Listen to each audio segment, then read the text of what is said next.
É o começo de 1942 e a Alemanha nazista enfrenta o poderio industrial da Rússia soviética e dos Estados Unidos. Era um pesadelo para os estrategistas políticos e militares alemães. Eles estavam em guerra de duas frentes contra inimigos dos dois lados com capacidade de produção maior do que a deles. Hitler precisa de alguém que revolucione a máquina de guerra alemã. Mas ninguém espera que o Führer escolha seu amigo, Albert Speer. Speer era um arquiteto, um administrador, não era um engenheiro, não era nem um general. É uma promoção que logo desperta ciúmes e intriga no alto escalão nazista. Foi uma humilhação pública para Göring e uma grande vitória para Speer. E esse tipo de sucesso transformou em um alvo para outros membros da cúpula. Bormann estava lutando contra ele, Himmler lutando pelo poder. É um confronto que pode até ameaçar a vida de Speer. Isso traz à tona a possibilidade de que membros do séquito de Hitler estivessem tentando matar uns aos outros. Esta é a história dos asseclas de Hitler. Os ciúmes, as disputas internas e a bajulação que criarão um monstro e alimentarão os maiores horrores do Terceiro Reich.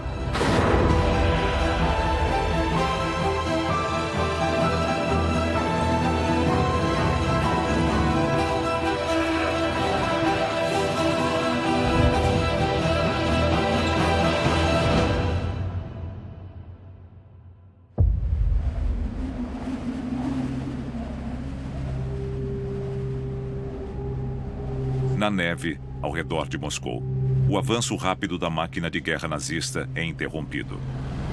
Desta vez, a Blitzkrieg não conseguiu entregar uma vitória rápida. Quando a Blitzkrieg foi contida na União Soviética em 1942, a própria natureza da guerra mudou. E a Alemanha se viu em uma guerra convencional, uma guerra de produção, o que seria extremamente difícil. Eles tinham que superar o poderio econômico da União Soviética.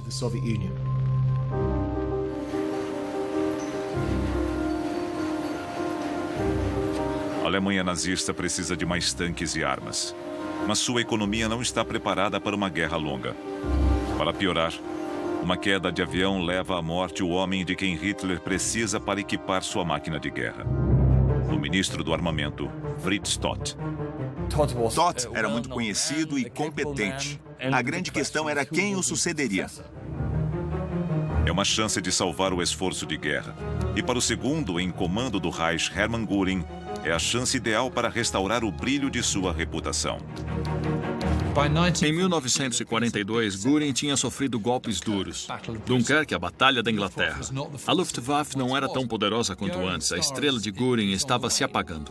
A carreira de Göring pode estar estagnada, mas ele tem bons motivos para acreditar que é a escolha mais óbvia.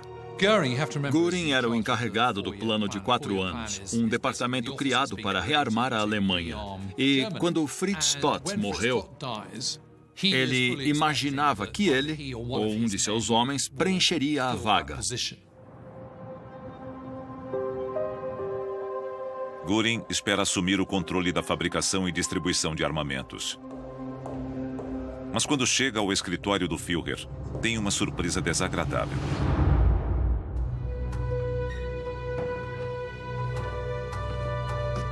Hitler já encontrou um novo homem para rearmar a Alemanha. Seu arquiteto-chefe, Albert Speer.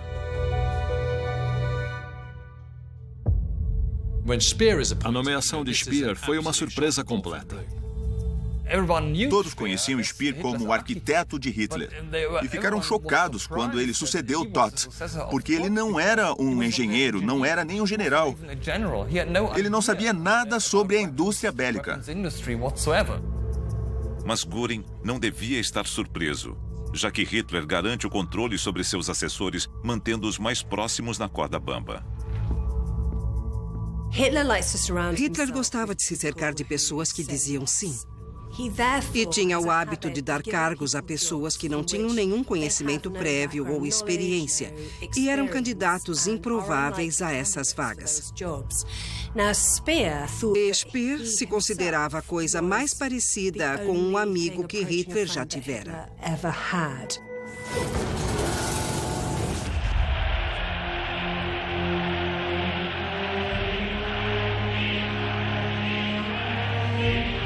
Albert Speer conheceu Hitler quase uma década antes, quando ainda um arquiteto relativamente inexperiente foi incumbido de entregar projetos para a reunião de Nuremberg. As ideias de Speer para a reunião de Nuremberg, aquelas incríveis catedrais de luzes com holofotes antiaéreos apontados para o alto, deixaram todos os presentes impressionados. E também impressionaram o próprio Hitler. Para surpresa e deleite do jovem arquiteto, ele é convidado a encontros regulares com o Führer para discutir seus sonhos arquitetônicos para uma nova Alemanha. Speer e Hitler se entenderam imediatamente porque ambos se viam como artistas e passavam horas analisando maquetes ou projetos arquitetônicos e bolando ideias. Havia muita intimidade entre eles, eram amigos. Speer logo se mostra capaz de assumir projetos importantes, incluindo a nova chancelaria do Reich, que foi construída em 1 ano. O arquiteto pode não ter experiência com a produção de armamentos, mas até agora, aos olhos do Führer, não deu um passo em falso.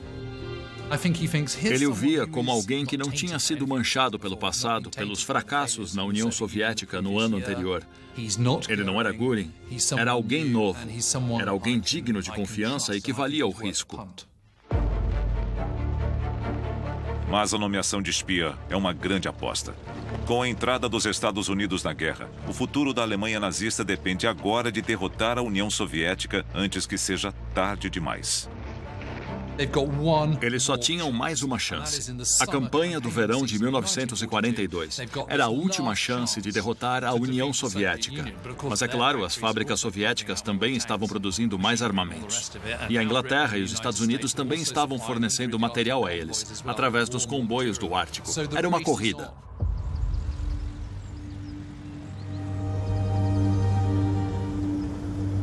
É um enorme desafio. Mas o primeiro obstáculo de Speer é lidar com um homem que queria o seu cargo. Ao viajar para ver Göring, logo após a sua indicação, Speer devia estar esperando um conflito. Speer se vê na cova dos leões da cúpula nazista, cercado de homens perigosos que defendem com todas as forças o seu próprio poder. E Göring está louco para colocar o jovem prodígio em seu lugar. Speer sabia que estava dando um passo maior que a perna. Sim, ele era um membro da corte, mas era só um construtor de prédios. Ele nunca tinha se envolvido no dia a dia da política do Terceiro Reich. Agora, ele teria que nadar com os peixes grandes e Göring era o maior de todos.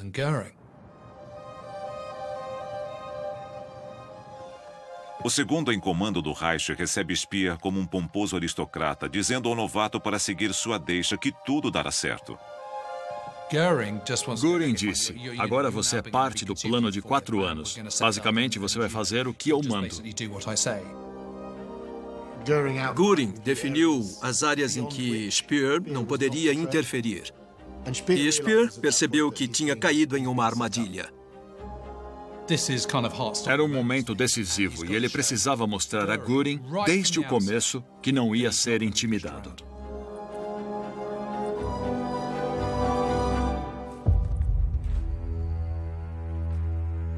Speer pode ser um novato na política, mas está preparado. Ele não pode dar ordens a Göring, mas Hitler pode. Ele revela um decreto do próprio Führer. Hitler dizia que tudo relacionado à produção de armamentos seria da alçada de Speer. Deixaria de fazer parte do plano de 4 anos de Göring e passaria para Speer.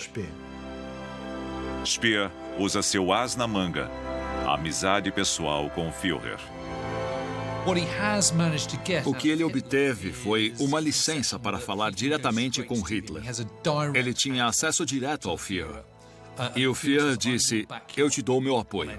E Göring ficava em segundo plano.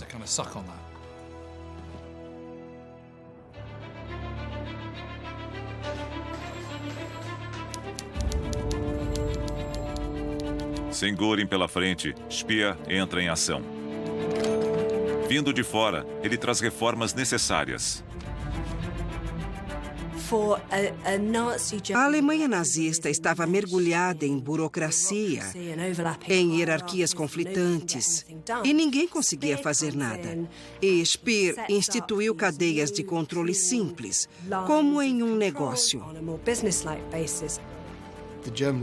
A economia de guerra alemã nunca tinha sido estruturada. Foi o que Speer começou a fazer. Ele tentou fazer com que cada fábrica só produzisse um item, fosse um tipo de rifle ou uma peça de artilharia. E, ao mesmo tempo, ele impôs disciplina. Aqueles que não obedeciam eram removidos.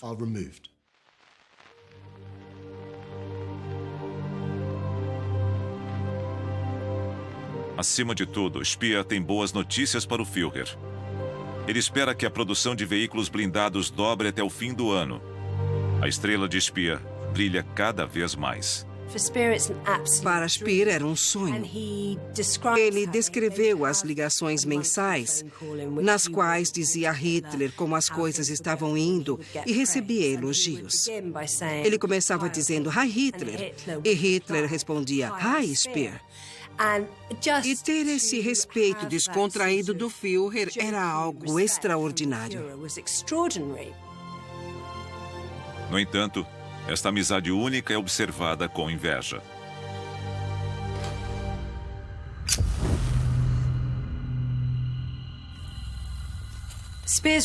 O relacionamento de Speer com Hitler é uma ameaça para Martin Bormann. Bormann é o chefe da chancelaria do Partido Nazista e o assessor mais próximo a Hitler. Bormann era alguém que vinha de baixo, uma cria de Hitler. Ele só pensava em si mesmo e era totalmente implacável. O sagaz burocrata trabalhou com afinco para se tornar a sombra oficial do Führer. Todo o seu poder vinha da proximidade a Hitler e do controle de quem tinha acesso a Hitler. De repente surgiu aquele homem sofisticado e Hitler aceitava todas as ligações dele, passando por cima de Bormann. Acima do acesso diário, é a ligação emocional de Speer com o Führer que mais incomoda. Hitler parecia gostar de Speer, de se empolgar com as conversas que podiam ter, enquanto Bormann era como um computador. Ele era muito útil, mas só recebia instruções práticas de Hitler. Devido ao seu relacionamento com o Führer, Speer faz de Bormann um inimigo perigoso. Mas as realidades da guerra logo apresentam problemas mais urgentes ao novo ministro de Hitler. Verão de 1942. A Operação Caso Azul está em andamento. É o grande plano do Führer para finalmente tirar a Rússia soviética da guerra. Mas com mais homens sendo enviados ao fronte, há cada vez menos operários nas fábricas de Speer. Speer sabe onde encontrar mão de obra, mas terá que lidar com um membro mais temido e fanático do séquito de Hitler. O diretor da SS, Heinrich Himmler.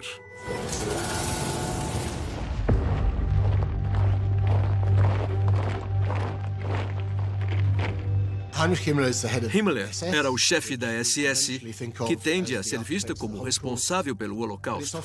Mas é fácil esquecer que a SS também era a maior força econômica do Terceiro Reich. Embora nomes como Auschwitz e Dachau sejam sinônimos do extermínio de milhões de judeus e outros prisioneiros políticos, a vasta rede de campos de concentração de Himmler também é uma fonte vital de mão de obra. O problema é que ele não quer dividi-los. Himmler queria expandir os empreendimentos econômicos da SS e montou fábricas de munição dentro dos campos de concentração, usando aquela mão de obra gratuita para fazer munição, armas e tudo mais. Speer discordava disso porque era uma forma pouco eficiente de se fabricar armas. Ele queria operários dos campos de concentração nas fábricas convencionais, fazendo armamentos.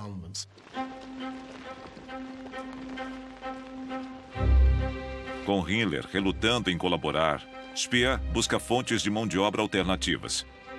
Por sorte, há outro homem com um interesse mútuo louco para voltar à órbita de Hitler, Joseph Goebbels.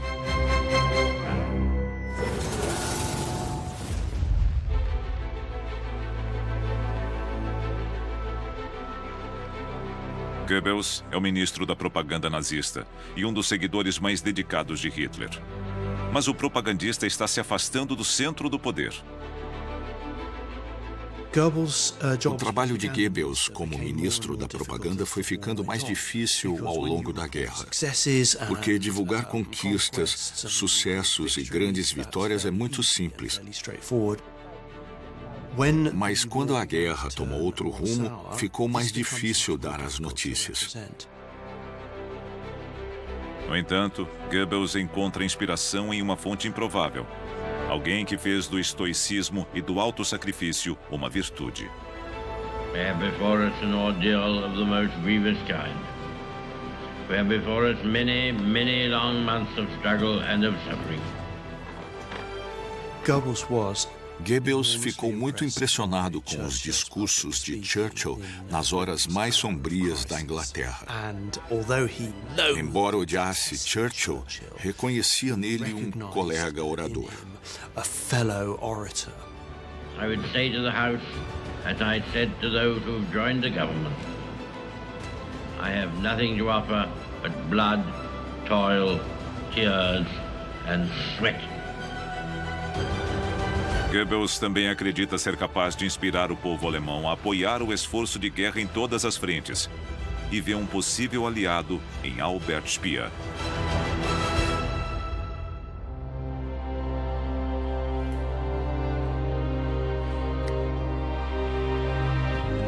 Goebbels propõe um programa de medidas de austeridade, uma das quais pode resolver o problema de mão de obra de Speer. Goebbels e Speer formaram um tipo de aliança, porque os dois acreditavam que toda a energia da Alemanha devia ser dedicada ao esforço de guerra. Eles achavam que as mulheres deviam estar trabalhando em fábricas de armamentos, como nos países inimigos, como a Inglaterra. O recrutamento de mulheres para as fábricas é uma solução óbvia. Mas ambos sabem que será difícil convencer Hitler.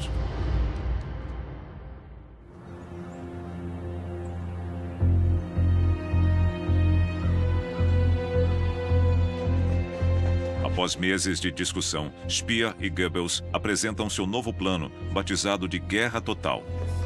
No entanto, Hitler reluta em aceitar a necessidade de mulheres nas fábricas ou de qualquer coisa que traga a guerra para perto de casa.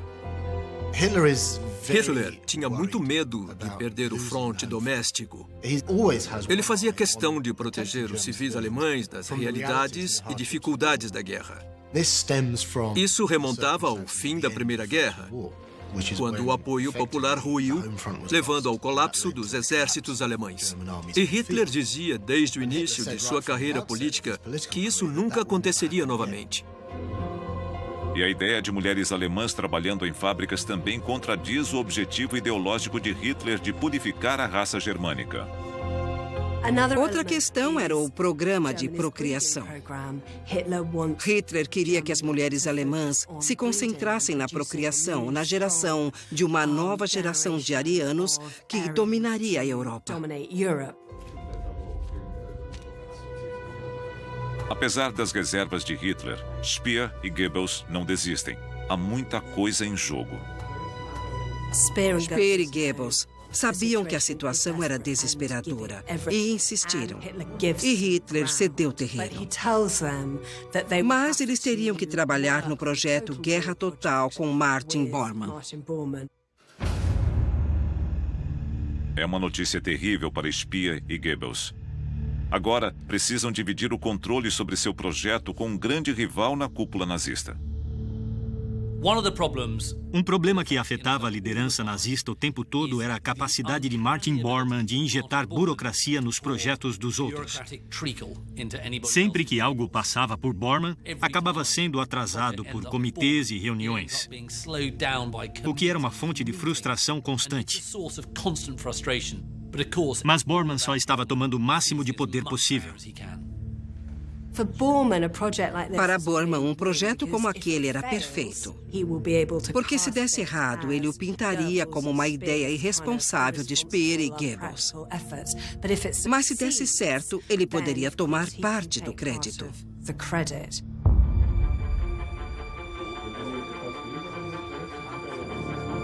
Enquanto Bormann se apodera do projeto Guerra Total de Speer e Goebbels, Göring, isolado, vê uma forma de explorar a crise que começa a surgir ao leste.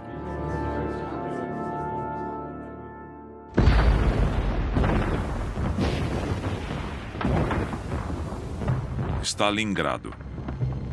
Com a volta do inverno russo, o 6º Exército do Führer se vê cercado pelas tropas de Stalin.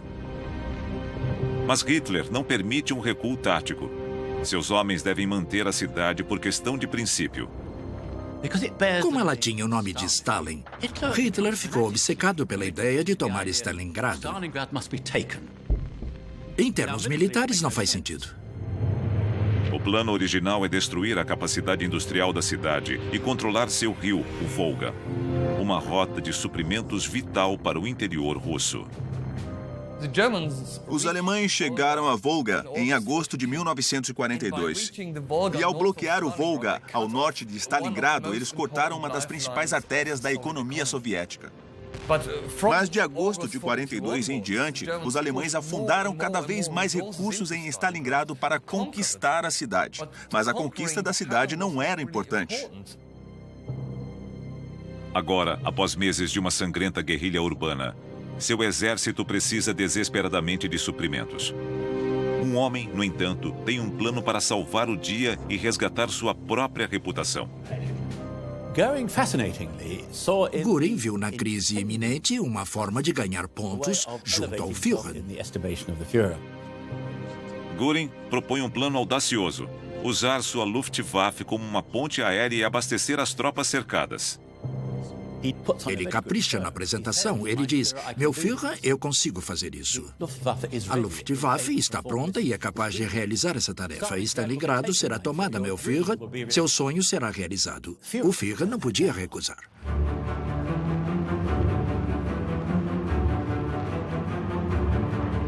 Diante de gelo, neve e uma densa neblina, os pilotos de Göring iniciam o que seus próprios oficiais já temem ser uma tarefa impossível.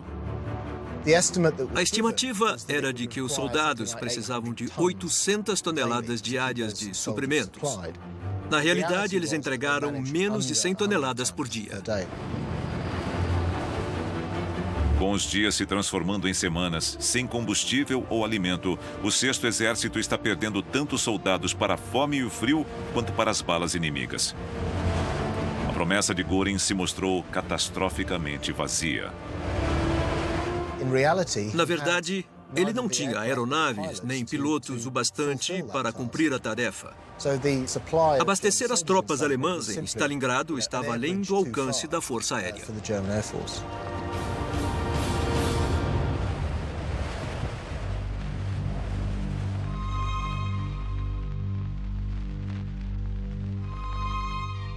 No aniversário da subida do Führer ao poder, Göring, tentando disfarçar o próprio fracasso, diz aos soldados alemães agonizando na neve que seu sacrifício não será esquecido. Um dia será dito. Quando chegarem à Alemanha, digam a eles que nos viram dar nossas vidas em Stalingrado, como a lei da segurança do nosso povo, exigia.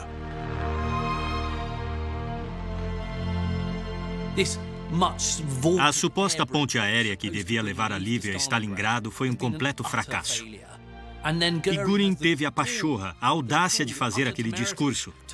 Para eles foi como uma oração fúnebre.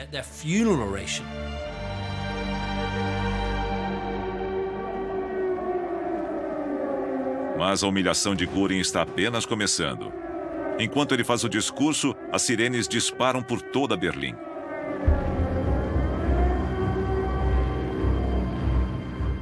Para aumentar a ironia, quando o discurso foi transmitido, mosquitos britânicos estavam indo bombardear Berlim.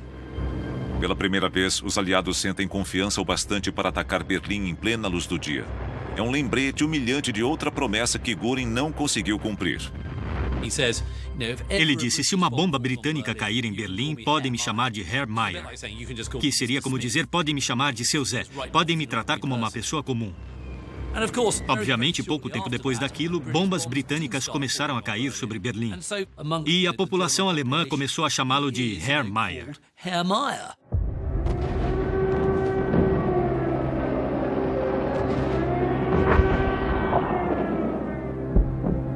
Enquanto as bombas caem sobre Berlim, o Führer remoe a perda de mais de 200 mil homens em Stalingrado. Diante de sua equipe, Hitler culpa os italianos, romenos e húngaros que lutam ao lado de seu 6º exército. Mas em meio à cúpula, todos sabem que Göring é o verdadeiro bode expiatório. Foi mais um dos fracassos de Göring, que tinha começado na Batalha da Inglaterra. Depois houve o fracasso de Stalingrado. E ficou claro para Hitler que Göring não estava à altura do desafio. Sim, ele tinha sido um piloto brilhante, mas não era um Reichsmarschall brilhante. Humilhado, o outrora heróico piloto logo retoma hábitos antigos. Göring tinha sido um herói, um as da aviação, uma figura glamurosa. Após o fim da Primeira Guerra. Mas também tinha se ferido durante o golpe da cervejaria. Em 1923, quando os nazistas tentaram tomar o poder da Alemanha pela primeira vez, Göring foi baleado e gravemente ferido. Ele levou um tiro na perna e conseguiram levá-lo a um hospital. Mas enquanto se recuperava das lesões, ele desenvolveu um vício grave em morfina. E agora, com o vício voltando à tona, o velho soldado começa a perder o apetite pelo posto de 2º em comando e sucessor de Hitler.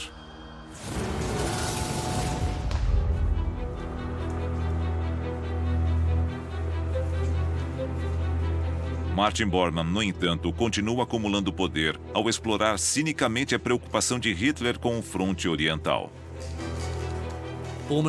Bormann se tornava uma figura cada vez mais importante. Havia uma briga constante na liderança pela atenção de Hitler e para tirar Bormann do caminho. Embora a crise de Stalingrado tenha levado Hitler a permitir que Goebbels e Speer implementem algumas de suas medidas de guerra total, Bormann continuava procurando formas de minimizar o impacto delas. Bormann não pensava de forma independente. Goebbels e Speer estavam pensando no que era melhor para a Alemanha, dada a situação.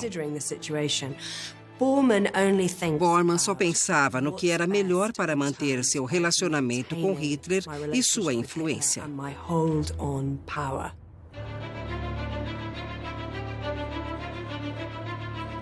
Mas para Joseph Goebbels, o rei da propaganda, há outra forma de contornar Bormann e mostrar a Hitler que a Alemanha está pronta para a guerra total.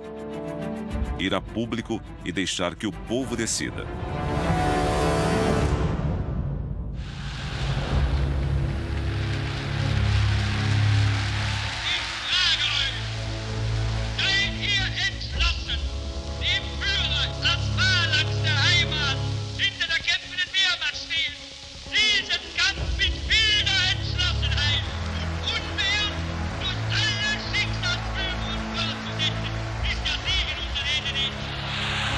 Diante de uma audiência cuidadosamente selecionada, Goebbels agarra a oportunidade de transformar Stalingrado em uma história de sacrifício heróico e dizer ao povo alemão que é a vez deles de se juntar ao esforço de guerra. Podemos dizer que foi o melhor momento de Goebbels. Ele reconheceu a gravidade da ocasião. Ele percebeu que aquela derrota não podia ser ignorada. Mas não é apenas um chamado às armas inspirado em Churchill. Goebbels quer mostrar a Hitler que todos os alemães estão dispostos a fazer o que for preciso.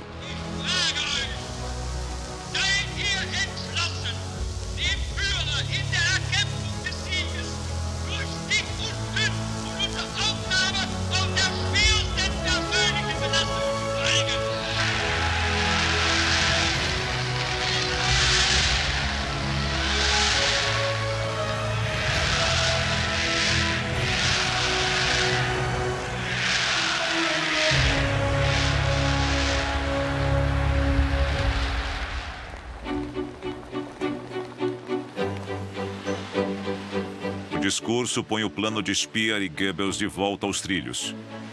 Milhares de mulheres alemãs se registram para trabalhar. E o mais importante, o Führer está impressionado. Goebbels começou a procurar uma forma de exercer mais domínio sobre o esforço de guerra alemão.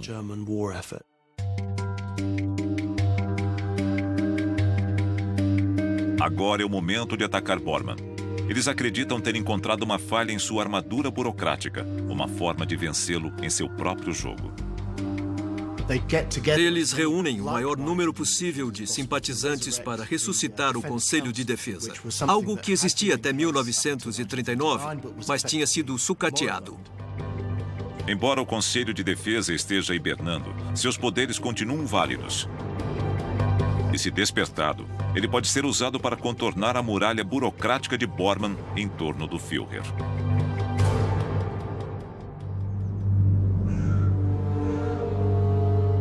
Mas há um problema.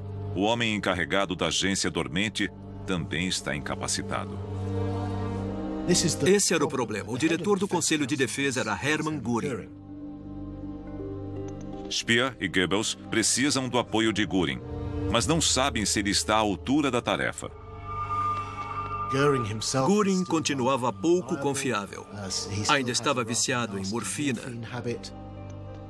e se opunha a fazer qualquer coisa que pudesse resolver os problemas da Alemanha. Alguém precisa tirar Göring do estupor. Mas ele nem está falando com Goebbels, porque as medidas da guerra total levaram ao fechamento de seu restaurante favorito. Então, cabe a Speer conduzir o velho lutador de volta ao ringue. Speer alegava não ser um animal político, mas sabia ser quando necessário. E, nesse caso, ele usou a sensibilidade de Göring em relação a Bormann. Speer tira proveito da desconfiança mútua entre Göring e Bormann. Speer e Göring eram muito diferentes de Bormann. Ambos o viam com desprezo, mas conheciam bem a forma como ele operava. Speer teve que lembrar a Göring de como Bormann era insistente. Ele estava sempre ao lado do Führer e o jogava contra eles. E Bormann passou dos limites para Göring quando Speer disse: ele quer o seu cargo, ele quer ser o segundo homem no partido e no país, e você está no caminho dele. Foi quando Göring se decidiu.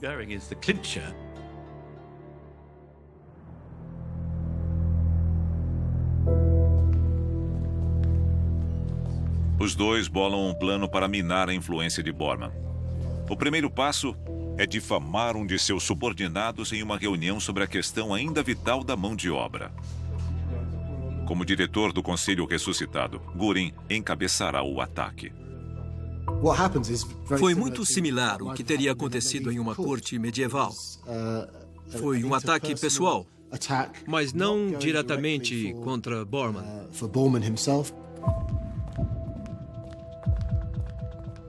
Para um novato na política, Speer reuniu uma coalizão improvável. Com Goebbels e Göring, eles finalmente podem reduzir o poder de Bormann. Mas quando Speer chega à reunião, há algo de errado. Não há sinal de Goebbels. E Bormann tem um novo amigo, Heinrich Himmler. Quando Speer entrou na sala e viu Bormann sentado ao lado de Himmler, ele provavelmente pensou que aquela reunião não ia terminar bem. E logo piora. Göring foge do roteiro e começa a atacar um assessor de Speer. Speer ficou confuso com o comportamento de Göring. Simplesmente não fazia sentido. Speer começou a temer que as forças tivessem se alinhado contra ele. Com Goebbels ausente e a atitude de Göring, fica claro que Speer foi traído. Quando Göring viu que Himmler estava se aliando a Bormann contra Speer e seu grupo, ele deve ter calculado que também devia estar daquele lado. Para Himmler, que ainda defende seu controle sobre a mão de obra dos campos de concentração, qualquer tentativa de Speer de acumular mais poder é uma possível ameaça. Himmler queria impedir Speer de aumentar ainda mais a sua influência. E podemos encarar essa reunião como Himmler reafirmando sua influência sobre a esfera econômica e lembrando a Speer de quem estava por cima.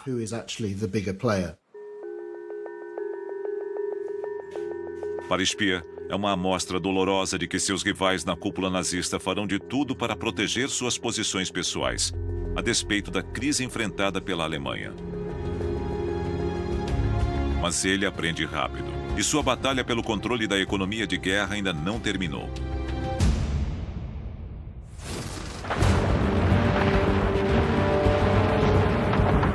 Verão de 1943.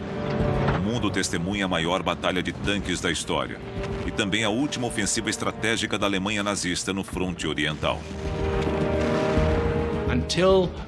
Até o verão de 1943, os alemães ainda acreditavam que podiam vencer a guerra. Então, a Alemanha perdeu a Batalha de Kursk, na Rússia, que em muitos sentidos era uma batalha mais importante para os alemães do que Stalingrado.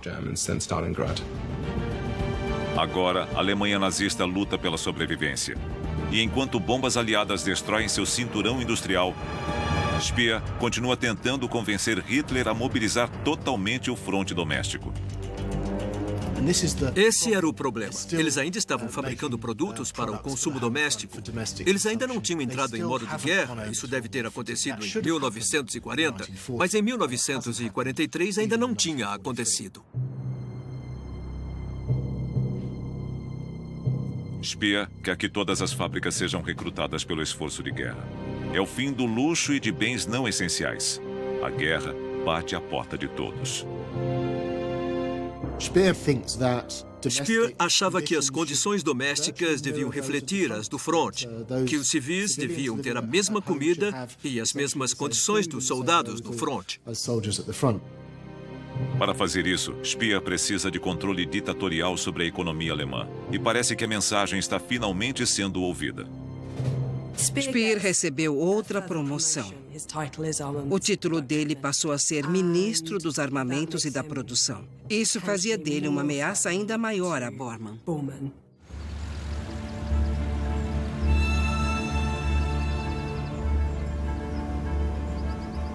Speer foi de novato político uma posição de enorme poder. Mas ele sabe que suas medidas de austeridade não serão populares entre muitos nazistas de alto escalão e que Bormann está esperando para atacar. Bormann concentrava todas as reclamações que vinham dos comandos regionais por toda a Alemanha e além. Muitos deles tinham interesses comerciais locais e muitos não estavam dispostos a reduzir o padrão de vida no fronte doméstico. Mas desta vez, Speer não vai ser passado para trás.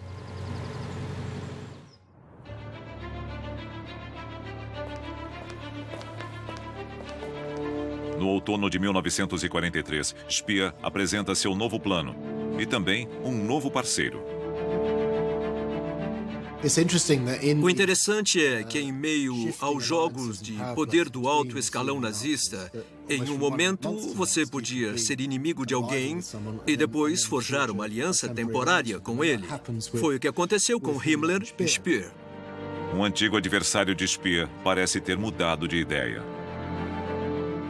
Himmler, como qualquer pessoa, podia ver que a maré da guerra tinha virado contra a Alemanha. E temos que levar em conta que Himmler era um fanático, alguém absolutamente leal às palavras de Hitler. E se Hitler tinha dado essa nova missão a Speer, Himmler deve ter achado melhor se aliar a ele. Speer anuncia que a SS garantirá a suspensão da produção de todos os bens de consumo não essenciais. Nada de rádios, geladeiras ou cosméticos. É a guerra total contra o que Speer chama de vadios e falsos doentes. Foi uma mensagem dura para os figurões locais do partido. Eles ouviram que, se não andassem na linha, podiam cair nas garras da SS e da Gestapo.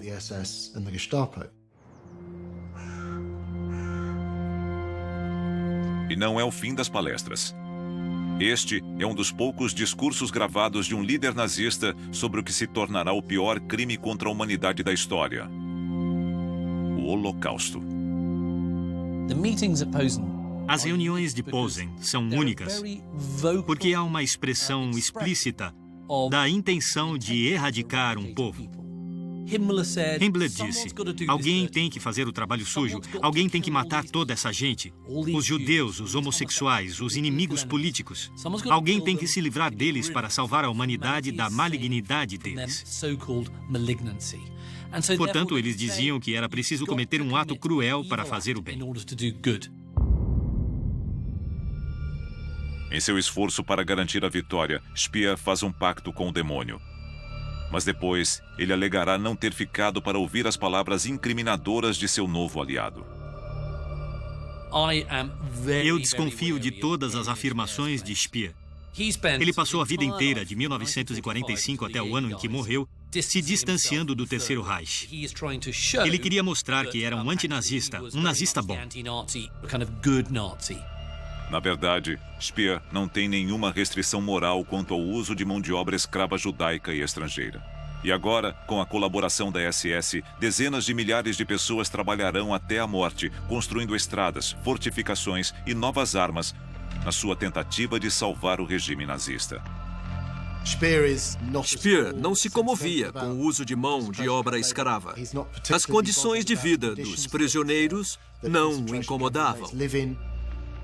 Perversamente, Speer alegará que seus trabalhadores pelo menos tinham a chance de viver. No entanto, a taxa de mortalidade dos construtores de sua nova arma secreta, o V2, é a mais alta em todo o sistema de campos de concentração nazistas. Ele só pensava nas armas que precisava produzir da forma mais eficiente possível. Não era uma preocupação humanitária. Se eles eram mais bem tratados nas fábricas do que nos campos de concentração, era apenas para produzirem mais.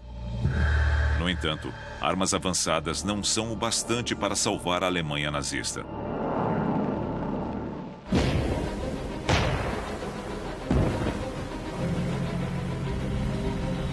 Apesar dos bombardeios aliados e da escassez de recursos, as fábricas de Speer continuam construindo mais e mais tanques e aviões.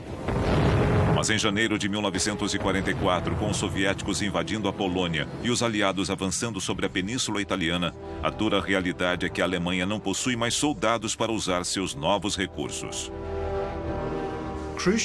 O fato é que era tarde demais. A mudança para uma economia de guerra total tinha ocorrido com muito atraso. E àquela altura, a guerra já estava perdida. A consolidação de poder contra a Alemanha era tão grande que a Alemanha já não podia mais esperar qualquer resultado positivo.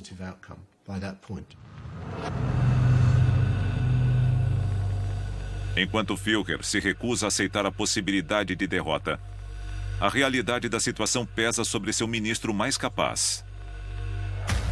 Speer estava em uma situação muito difícil.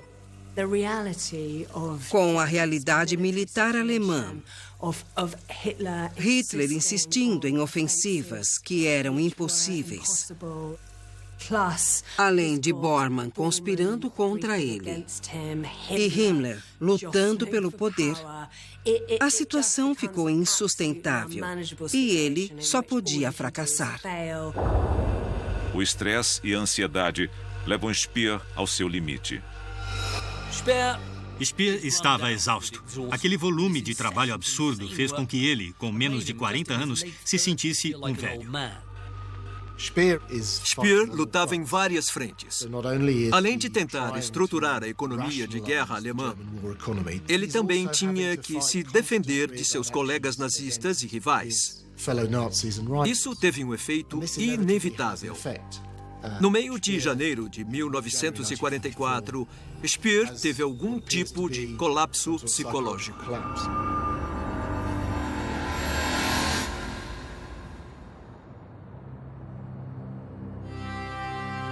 Exausto, Speer se interna na clínica da SS em Hohenlichen. Tudo começou com uma inflamação no joelho e ele foi hospitalizado. Depois, ele foi mantido no hospital por exaustão. O diretor da clínica é um médico de reputação duvidosa. Na época, ele foi tratado por um dos médicos favoritos de Himmler, Karl Gebhardt, que era um charlatão. Por exemplo, um dos tratamentos que ele receitou a Speer foi uma massagem com veneno de abelha. Não sei qual seria o benefício disso. Speer fica deprimido e sua ansiedade aumenta, mas ele se recusa a parar de trabalhar. Ele recebia pessoas, escrevia e lia relatórios, mas ele se sentia vulnerável. Ele queria voltar ao escritório assim que possível. As preocupações de Speer se justificam. Logo surgem boatos dentro de seu próprio ministério de que sua doença é incurável. Ficar doente era uma péssima notícia para qualquer nazista. Quando alguém era afastado do poder, a mensagem oficial era normalmente que estava doente. Em um pedido de ajuda quase patético, ele escreve ao Führer, reclamando que sua própria equipe está conspirando contra ele. Speer estava em maus lençóis, confinado em uma clínica da SS e tendo que escrever ao Führer para pedir que seus subordinados fossem demitidos. Com a piora da condição de Speer, surgem temores de que seus rivais queiram matar mais do que apenas sua carreira. Ele estava cada vez mais doente. Outro médico foi chamado e disse: "Espere, você chegou aqui reclamando do joelho e agora está cuspindo sangue? É uma embolia. Como isso aconteceu?"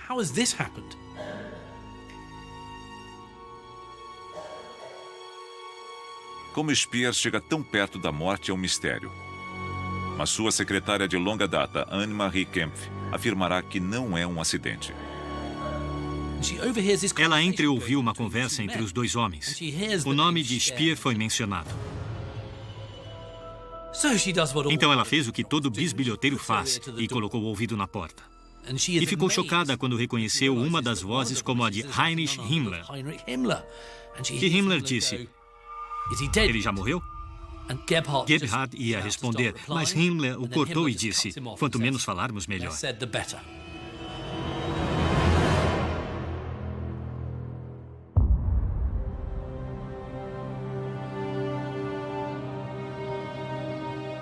Quaisquer que sejam as intenções de Himmler, Speer acaba se recuperando, sugerindo que a teoria da conspiração não passa de uma invenção diabólica da suposta vítima.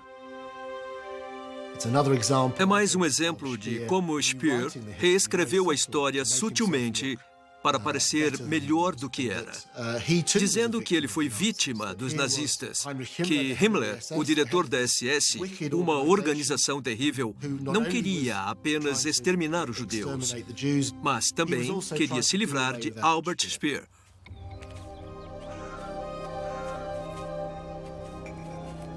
O fato é que a doença de Speer permite que seus rivais o continuem sabotando. Bormann, especialmente, anda ocupado. O discurso agressivo de Speer aos líderes distritais do Partido Nazista gerou uma reação negativa. O descontentamento se concentrava em Bormann. Ele coletava as reclamações dos líderes locais do partido. E, como tinha o ouvido de Hitler, dava migalhas de informação. Comentários negativos para gerar discórdia entre Speer e Hitler. Bormann usou aquilo para promover a ideia de que Speer tinha ido longe demais, prejudicando o moral do país. Ele queria derrubar Speer, e deu certo. O Führer deixou de ver Speer com bons olhos. Bormann finalmente vence. As conversas mensais de Speer com Hitler são agora uma memória distante. A ausência e a disposição em enfrentar interesses arraigados levam Speer a perder o que mais importa, a confiança e a autoridade do Führer. O problema para Speer foi que, no fim das contas, como um lorde medieval servindo ao seu mestre, ele dependia quase totalmente dos caprichos e da autoridade de Hitler. E ficou claro para Speer que o relacionamento com Hitler tinha mudado. E ele era bem menos importante do que 2 anos antes.